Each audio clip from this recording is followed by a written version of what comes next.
জিনের ফেক নিউজে আপনাদের সবাইকে স্বাগতম। কোরিয়ার কিছু বখাটে ছেলেপেলেরা গার্লস স্কুলের সামনে গিয়ে দাঁড়িয়ে থাকে। তারা মেয়ে দেখার জন্য সারাক্ষণ এখানে দাঁড়িয়ে থাকে। এদের জ্বালা যন্ত্রণায় মেয়েরা শান্তিমতো টিফিন খেতে পারে না। অন্যদিকে জনপ্রিয় ছাপড়ি টিকটকার প্রিন্স জিমিন, যে কিনা মেয়েদের সাথে অশালীন অঙ্গভঙ্গি করার কারণে তাকে গ্রেফতার করা হয়, তাকে জিজ্ঞাসাবাদ করলে সে বলে এগুলি নষ্টামি না, এগুলি হলো ডিজিটাল ফ্লার্ট। কোরিয়ান বিখ্যাত ফ্যাশন মডেলের জন্য পার্টিসিপেন্টরা লাইন ধরে দাঁড়িয়ে থাকে, কিন্তু তাদেরকে দেখে মনে হচ্ছে যে তারা মনে হয় ঘুম থেকে উঠেই দৌড় দিয়ে চলে এসেছে। আর সেখানে ইন্টারভিউ নেওয়ার জন্য আমাদের জিন ফেক নিউজের সাংবাদিক যে হোপ সেখানে উপস্থিত আছে। যে হোপ, আপনি বলুন যে এরা এখানে কেন এইভাবে অডিশন দিতে এসেছে? হ্যাঁ, আমি চেষ্টা করব তাদের থেকে সত্যিটা জানার। ফিটফাট হয় না আসে তারা এভাবে এসেছে কেন? ভাই, আপনি এত বড় একটা ফ্যাশন মডেল প্রোগ্রামে অডিশন দিতে এসেছেন, আপনি কেন এভাবে এসেছেন? আজব কথাবার্তা। আমি কি এখন সেলিব্রিটি হইছি? তাহলে আপনি আমার কাপড় চোপড় দেন, আমি ওগুলি পরে যাই? কি আজব, এত সিগমা হইলে তো আর হয় না।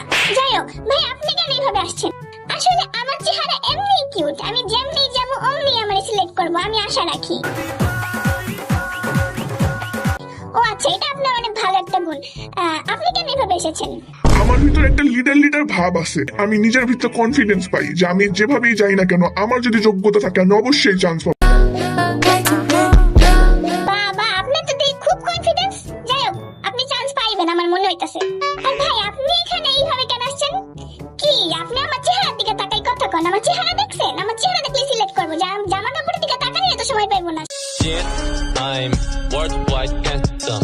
ভাই, আমি যা বুঝতে পারলাম এরা এদের কনফিডেন্সের জোরে এইভাবে আসছে। তারাই হবে ভবিষ্যৎ প্রজন্মের ফ্যাশন আইকন। ও আচ্ছা, ঠিক আছে, কনফিডেন্স থাকা ভালো, কিন্তু ওভার কনফিডেন্স থাকা ভালো না। স্ক্রিনে দেখানো এই তিন যুবক নিজেদের পরিচয় গোপন করে ফেসবুকে সুন্দর সুন্দর সুদর্শন ছবি পোস্ট করে এবং দেখায় তাদের আইফোন। এই চক্করে কিছু মেয়েকে তারা নিজেদের প্রেমের জালে ফাঁসায়। পরবর্তীতে সেই মেয়েরা জানতে পারে যে তাদের অবস্থা এইরকম।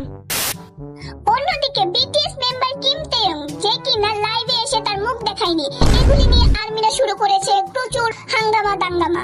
তার কারণ হলো আর্মিরা তার মুখ দেখতে চেয়েছিল, আর সে বলেছিল সে যদি মুখ দেখায় তাহলে সে লাইভে খুব কম আসবে, আর যদি না দেখায় তাহলে কয়েকদিন পরপরই লাইভে আসবে। এই নিয়ে আর্মিরা মনে প্রচুর কষ্ট পেয়েছে। আর্মিরা মনে করে যে কিম তেয়ং তার রূপের দেমাগে, তার রূপের আগুনে লাইভে ভিডিওতে আসতে চায় না। তো আর্মিরা, চলো আমরা কিম তেয়ং এর একটা সুন্দর ভিডিও দেখে আসি।